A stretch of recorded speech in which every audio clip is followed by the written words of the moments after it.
बच्चों आज हमें चैप्टर 11 पढ़ना है। तो चैप्टर 11 कॉनिक सेक्शन है और ये बच्चों कॉनिक सेक्शन चैप्टर हमारे कैरियर के लिए बहुत ही महत्वपूर्ण है।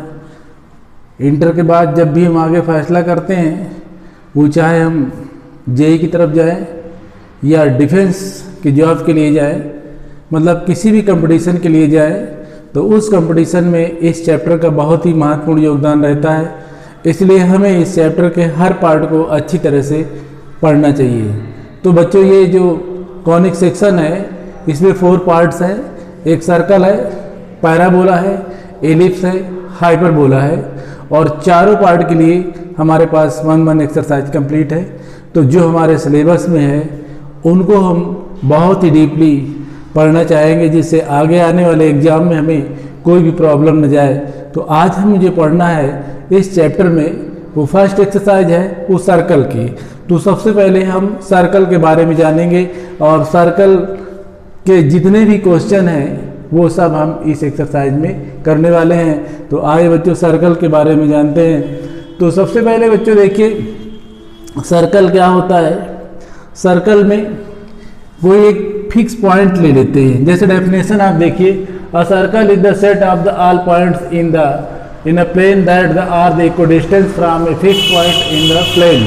मतलब अगर हम ये एक फिक्स पॉइंट ले लेते हैं और इस फिक्स पॉइंट से इक्विडिस्टेंस पे बहुत से ऐसे पॉइंट लेते हैं जिनकी डिस्टेंस इस फिक्स पॉइंट से यहाँ सी से इक्वल होती है। ये CP1, ये CP2, ये CP3 और ये और भी आप पॉइंट लेते चले जाइए, CP4, CP5 और CP6, इस तरह से पॉइंट ले लीजिएगा। यानी अगर फिक्स पॉइंट से आप ऐसे पॉइंट लेते हैं जिनकी डिस्टेंस इक्वल होती है, तो उससे जो आप डायग्राम तैयार कर रहे हैं ये सर्कल होता है।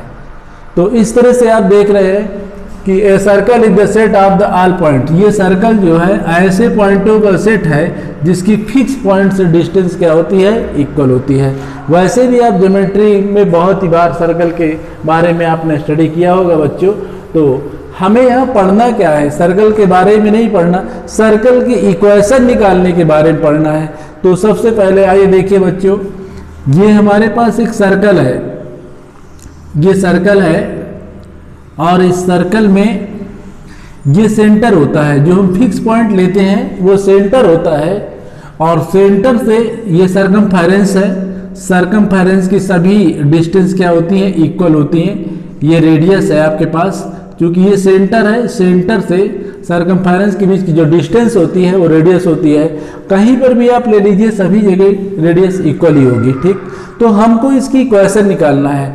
अब इक्वेशन निकालने के लिए कई कंडीशन होती है बच्चों। सबसे पहले हम इक्वेशन निकालेंगे जब सर्कल का सेंटर ओरिजिन पॉइंट होगा, यानी कि ये आपके पास एक्सेस तैयार हो गए, ये आपने एक्सेस लिया और ये अनदर एक्सेस, यानी इसको हम x डैश कह सकते हैं, y डैश कह सकते हैं और ये हमारे पास ओरिजिन पॉइंट आ गया, जिसके सेंटर आप समझ सकते हैं, जिसके क्या आपके कोऑर्डिनेट 0,0 होंगे। अब यहाँ पर आप सर्कमफेरेंस पर कोई पॉइंट लेट कर लीजिए, जैसे हमने P लेट किया। अब देखो बच्चों, इसमें इस पॉइंट के जो कोऑर्डिनेट होंगे वो कोऑर्डिनेट x, y हम लेट करते हैं। इसका मतलब ये हम डिस्टेंस जो ले रहे हैं x पे, ये डिस्टेंस हमारे पास x होगी और जो y की डिस्टेंस है, ये देखिए ये y की डिस्टेंस हो गई। इसको हम क्या करेंगे, y की डिस्टेंस y लेट करते हैं। मतलब ये डिस्टेंस x हो गई तो ये डिस्टेंस आपके पास क्या हो गई, y हो गई, करेक्ट।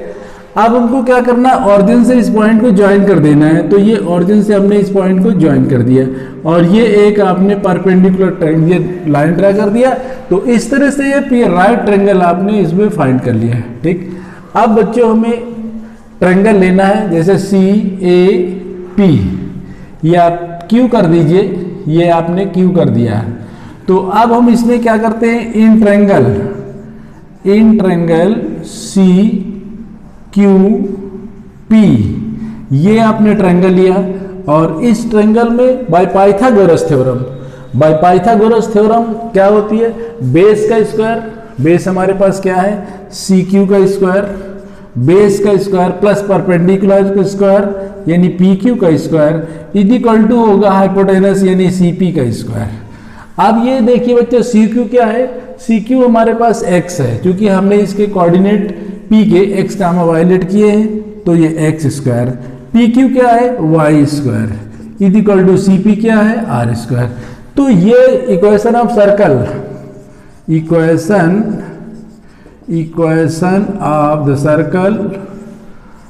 सर्कल, ये इक्वेशन ऑफ द सर्कल है कब के लिए, जब उसके सेंटर 0, यानी कि ओरिजिन पॉइंट होते हैं। तो एक फार्मूला तो बच्चों ये आपको अब अगर उसके सेंटर ओरिजिन पॉइंट नहीं होते तो फिर हम इक्वेशन ऑफ सर्कल कैसे फाइंड करेंगे, उसके लिए देखिए बच्चों, तो उसके लिए आपको क्या करना है, ये फिर एक डायग्राम बनाना है। ये डायग्राम सर्कल का तैयार किया बच्चों। अब आपको क्या करना है, इसके सेंटर H, K है, इसके सेंटर हमने लेट कर लिया, ये H, K है इसके सेंटर, और ये जो है ओरिजिन पॉइंट नहीं है अब की बार, तो फिर आप क्या करेंगे, इसको एक्सेस बनाइए, ये आपने एक्सेस बना दिया यानी सेंटर हमारे पास है ये। अब जब ये सेंटर है तो इसके लिए हमको क्या करना होगा, कहीं से भी आप एक्सेस बना दीजिए, ये आपने बना दिया, ये कंप्लीट कर लिया आपने। आप बच्चों देखिए यहाँ से हमें डिस्टेंस, यहाँ से ये डिस्टेंस हमारे x की हो गई और ये डिस्टेंस किसकी हो गई, y की हो गई। इस तरह से ये हमारे पास ओरिजिन पॉइंट हो गया 0, तो यहाँ तक लीजिए। अब ये हमारे पास जो डिस्टेंस है, इसके यहाँ से डिस्टेंस आपके पास है कितनी, h है, और यहाँ ये y की ये डिस्टेंस हमारे पास क्या हो गई, k हो गई, ये डिस्टेंस यानी कि ये आपके पास k हो गई। अब यहाँ सर्कमफेरेंस पर कोई पॉइंट ले लेते हैं बच्चों, जिसे हम p कहते थे, तो x, y लेट कर लेते हैं इसमें।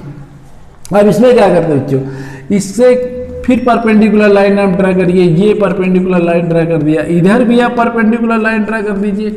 अब ये डिस्टेंस आपके पास यहाँ से लेके यहाँ तक की डिस्टेंस x हो गई बच्चों, करेक्ट। अब ये डिस्टेंस हमारे पास क्या हो गई, y हो गई।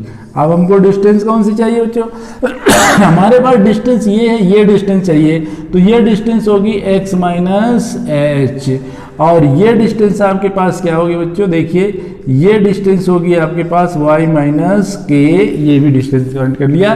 तो इस तरह से इसको आगे अगर आप इस तरह से सेट करेंगे, ये अब ये डिस्टेंस आपको फाइंड हो चुकी है बच्चों क्या, x, h, और ये डिस्टेंस भी आपको फाइंड हो चुकी है कितनी, y माइनस k, ये डिस्टेंस हो गई। अब इसमें इसको ज्वाइन कर दीजिए, ये रेडियस का काम करेगा बच्चों। तो ये फिर आपके पास राइट ट्रायंगल आप फाइंड कर चुके हैं, ये 90 डिग्री का एंगल होगा। अब इसमें ये सेंटर है C, तो ये आपके P है, तो ये Q है। अब इसमें फिर वही राइट ट्रायंगल लीजिए, तो अब हम इसमें लेंगे इन ट्रायंगल CPQ और फिर फार्मूला यूज करिए, तो फिर बाय पाइथागोरस थ्योरम लेंगे, बेस का square CP square plus perpendicular का square PQ square is equal to hypotenuse का स्क्वायर यानी CP का स्क्वायर। अब बच्चों देखिए इसमें CP कितना है, x माइनस h का होल स्क्वायर, PQ कितना है आपके पास, PQ आपके पास y माइनस k और इसका होल स्क्वायर। रेडियस को r लेट कर लेते हैं बच्चों, इसकी रेडियस भी आप r लेट कर लेंगे। तो इस तरह से इक्वेशन ऑफ द सर्कल आपको फिर फाइंड हो गया, इक्वेशन ऑफ द सर्कल आपके पास फिर आ गया। ये देखिए, तो ये इक्वेशन ऑफ सर्कल कब के लिए, जब उसके सेंटर आपको गिवन हो कितने, h, k, उस कंडीशन में आप इस फार्मूले का यूज करेंगे। तो इस तरह से आपके सिलेबस में दो तरह के फार्मूले बच्चों हैं, दो टाइप्स के फार्मूले, एक जब उसका सेंटर क्या हो, ओरिजिन पॉइंट हो, और अदर जो है जब उसके सेंटर h, k हो, यानी आपको सेंटर पता हो और रेडियस पता हो, तो फिर आप उसमें इक्वेशन फाइंड कर सकते हैं। अब आइए बच्चों आगे एक्सरसाइज के बारे में सोचेंगे, लेकिन इससे पहले आप फार्मूले बढ़िया करके इसके सीख लीजिए।